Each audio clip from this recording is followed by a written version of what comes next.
Assalamualaikum warahmatullahi wabarakatuh. Tidak lama lagi, Sabah akan mengadakan pilihan raya negeri. Tetapi mungkin ramai dari golongan muda yang di bawah umur 40 tidak mengetahui cerita sebenar tentang sejarah politik Sabah. Pada tahun 85, Joseph Pairin Kittingan telah menubuhkan parti baru, PBS. Dan parti ini telah menyertai pilihan raya tahun 85 dan telah menang. Dan telah menubuhkan kerajaan negeri yang baru. Sebelum itu, semenjak zaman Tun Datuk Mustafa, ramai orang-orang bukan Islam, orang Kristian dan sebagainya telah diislamkan oleh kerajaan Sabah. Terutama sekali golongan Iban dan golongan Kristian ataupun golongan yang tidak beragama. Dan usaha Tun Datuk Mustafa dan juga Perkim yang diketuai oleh Tengku Abdul Rahman, Perdana Menteri yang pertama, telah menyebabkan masyarakat Islam ataupun golongan Islam ni bertambah. Dan dikatakan, kalau kita baca laporan sulit dari Special Branch dan juga Military Intelligence, dikatakan Vatican ni tidak puas hati. Dan Vatican telah membantah usaha untuk mengislamkan orang Kristian oleh kerana mereka diislamkan melalui rasuah. Orang bukan Islam yang memeluki agama Islam akan diberi tanah, akan diberi grant dan akan diberi trip ke Mekah untuk buat umrah ataupun haji percuma.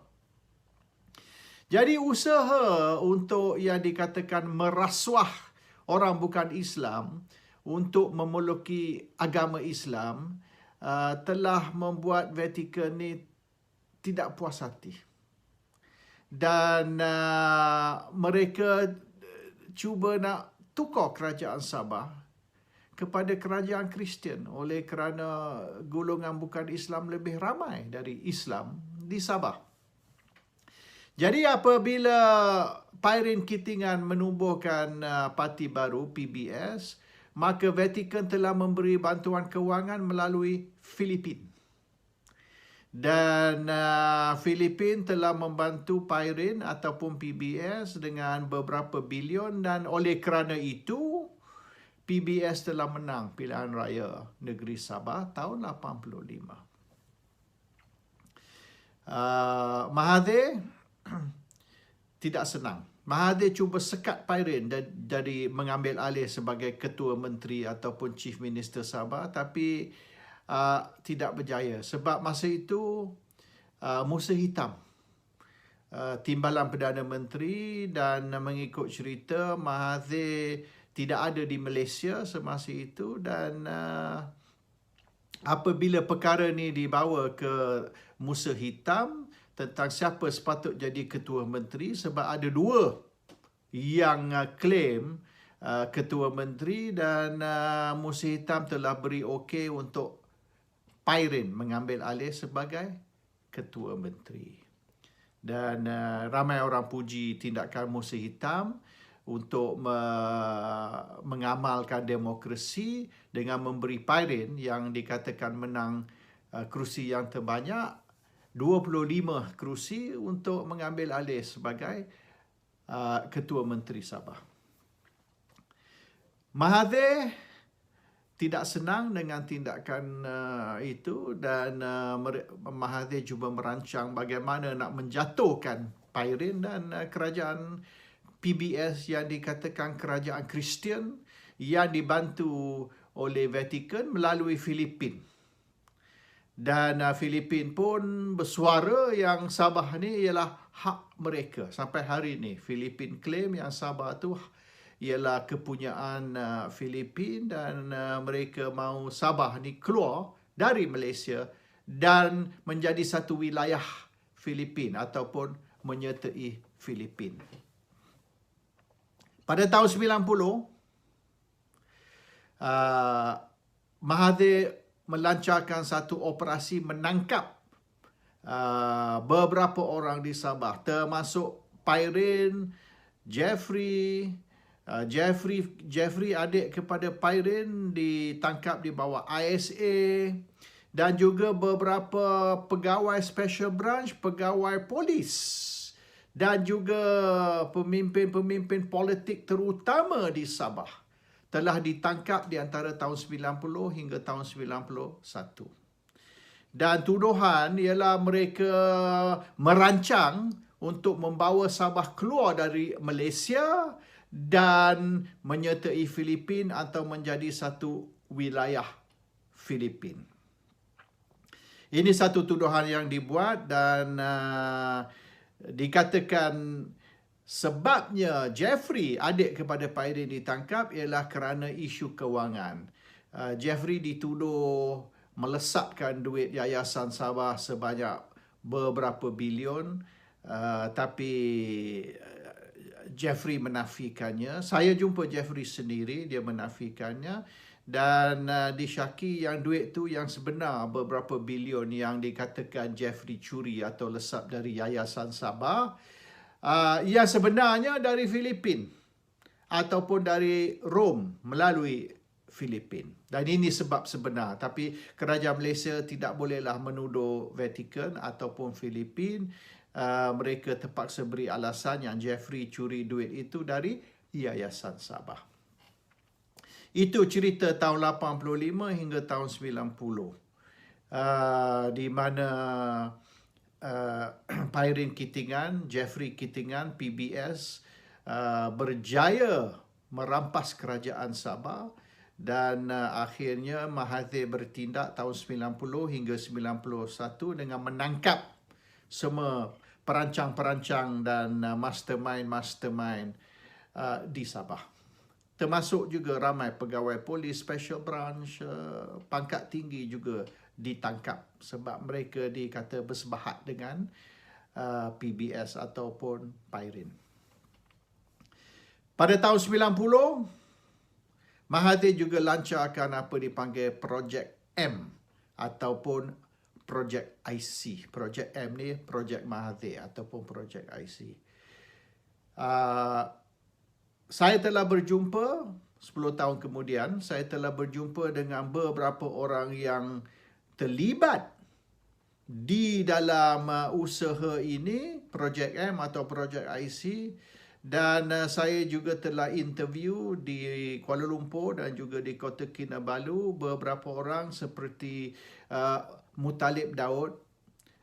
Arwah Muttalib telah mengeluarkan satu buku yang dijual dengan harga RM300, dan di dalam buku itu beliau telah menyeranaikan ataupun mencatat 1.5 juta nama.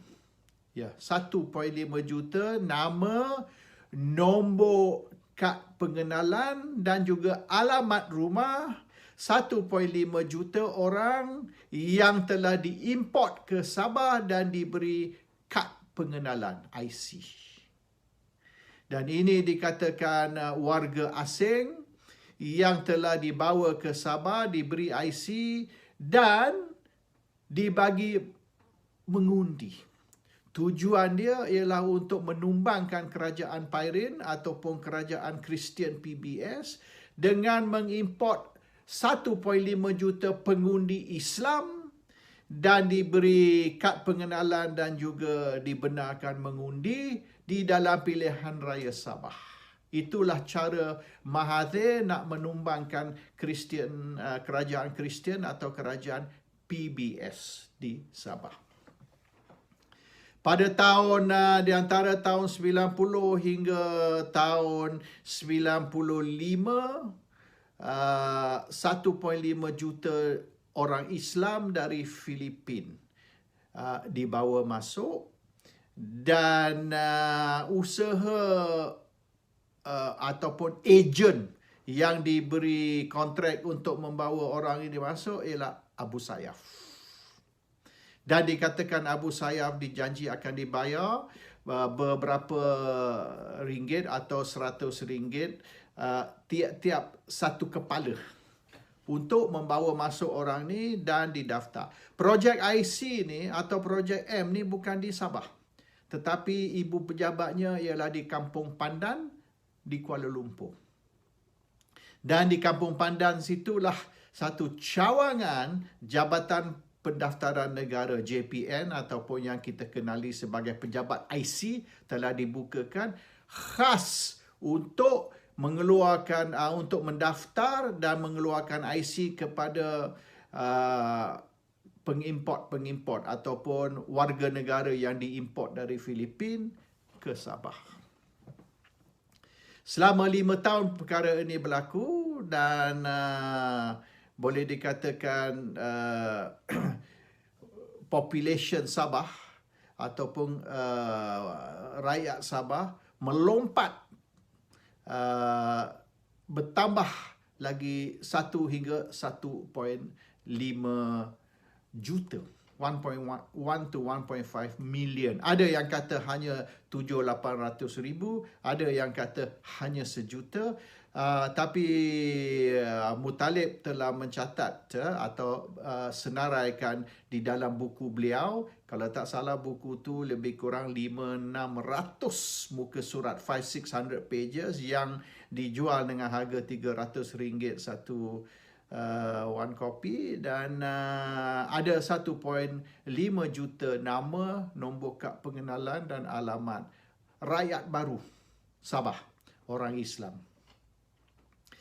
Dan dikatakan juga oleh kerana usaha PBS ataupun Pairin ni dibantu, financed oleh Vatican, maka Gaddafi dari Libya telah membantu projek IC, dan duit untuk membayar Abu Sayyaf ni dikeluarkan oleh Libya ataupun Gaddafi untuk menjayakan projek IC tersebut. Tapi akhirnya 1 juta hingga 1.5 juta rakyat baru dibawa masuk ke Sabah, orang Islam dibawa masuk ke Sabah, tapi Abu Sayyaf tidak dibayar. Dan duit yang sepatutnya yang Gaddafi ataupun Libya bagi untuk membayar Abu Sayyaf tu lesap, kena hijack. Duit tu keluar dari Libya, tapi tidak sampai di Kota Kinabalu. Dia sampai di Kuala Lumpur. From Kuala Lumpur to Kinabalu, the money disappeared. So Abu Sayyaf ni tidak puas hati lah. Semua kerja yang mereka buat beberapa tahun ni untuk supply pengundi-pengundi ke Sabah ni, mereka tidak terima bayaran. Jadi pada tahun 2000 mereka telah serang Pulau Sipadan dan telah kidnap beberapa orang pelancong dan juga pekerja-pekerja di hotel di Pulau Sipadan untuk ransom. Bermaknanya pay what you owe me, bayar apa yang engkau hutang. Jadi semasa itu Filipina pun sebab mereka dikidnap di Sipadan, dibawa balik ke Filipina, kerajaan Filipina telah dapat mengesan di mana mereka ada dan bincang dengan kerajaan Malaysia yang satu operasi tentera, military operation akan dilancarkan supaya kem Abu Sayyaf ni diserang dan hostage tersebut boleh dilepaskan. Tapi kerajaan Malaysia tidak setuju. Alasan dia takut mungkin hostage tu akan ditembak mati ke atau tersilap dia dibunuh dan sebagainya. Tapi yang sebenarnya Malaysia secara rahsia, secara sulit sedang berbincang dengan Abu Sayyaf untuk melepaskan mereka. Dan orang yang ditugaskan untuk merunding dengan Abu Sayyaf bukanlah pihak militeri ataupun pihak special branch, tapi Aziz Samsudin yang semasa itu Menteri Pendidikan sahaja. Dan sebabnya Aziz Samsudin ditugaskan untuk membincang dengan Abu Sayyaf ialah kerana beliau ni bekas setiausaha politik Mahathir, dan semasa itulah mereka telah berbincang dengan Abu Sayyaf untuk supply 1 ataupun 1.5 juta pengundi import ke Sabah. Jadi Abu Sayyaf tidak mahu bincang dengan ketua militeri, ketua special branch, hanya nak bincang dengan Aziz Samsudin yang telah membuat deal dengan mereka semasa itu, walaupun beliau hanya Menteri Pendidikan sahaja.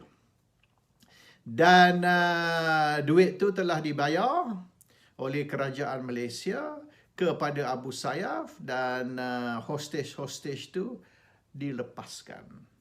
Dan kerajaan Filipin tidak puas hati oleh kerana kalau sekiranya kerajaan Malaysia membayar Abu Sayyaf untuk hostage, maka Abu Sayyaf akan buat ini lebih kerap.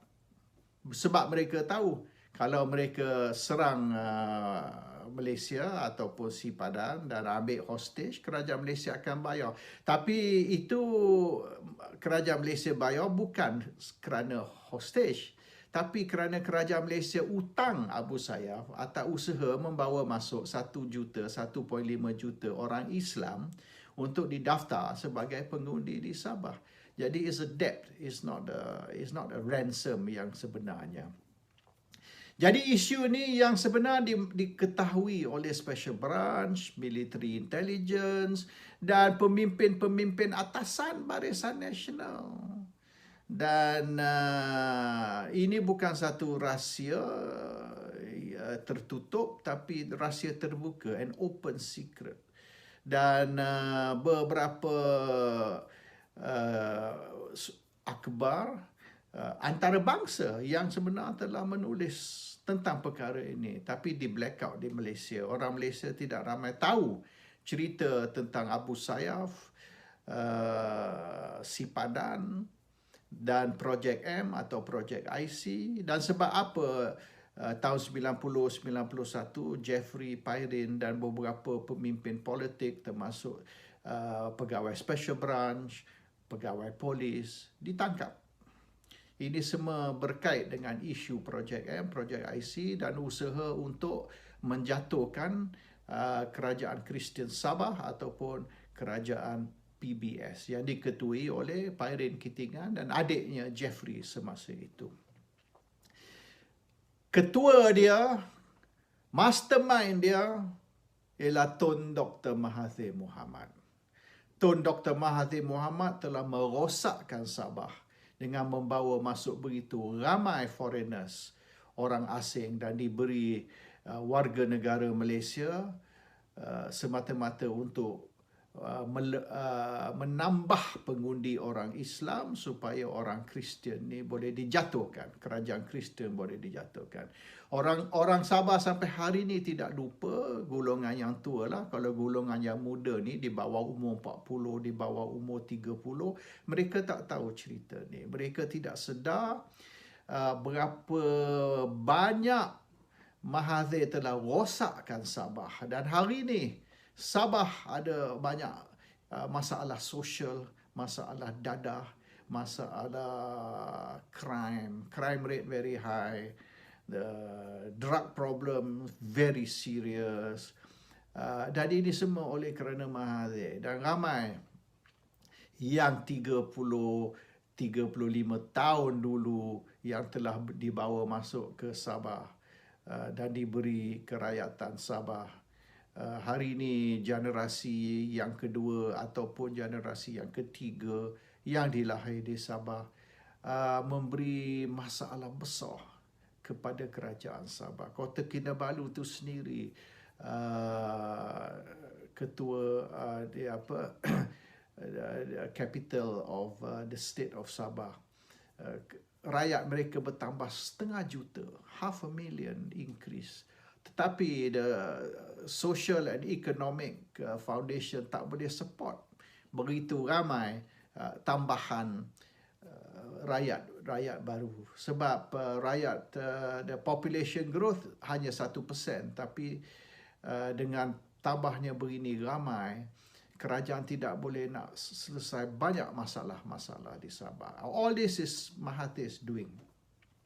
Hari ini Mahathir menyokong Shafie Apdal sebagai Ketua Menteri Sabah dan juga menyokong Shafie Apdal untuk menjadi Perdana Menteri Malaysia. Hari ini sudah keluar kenyataan yang Parti Pejuang, Parti Mahathir yang baru ni menyokong Shafie Apdal. Ada kesokongan Mahathir ni positif atau negatif? Orang Sabah tidak puas hati, tidak senang dengan Mahathir. Tindakan Mahathir pada tahun 85, tahun 90, di mana projek M atau projek IC telah merosakkan Sabah.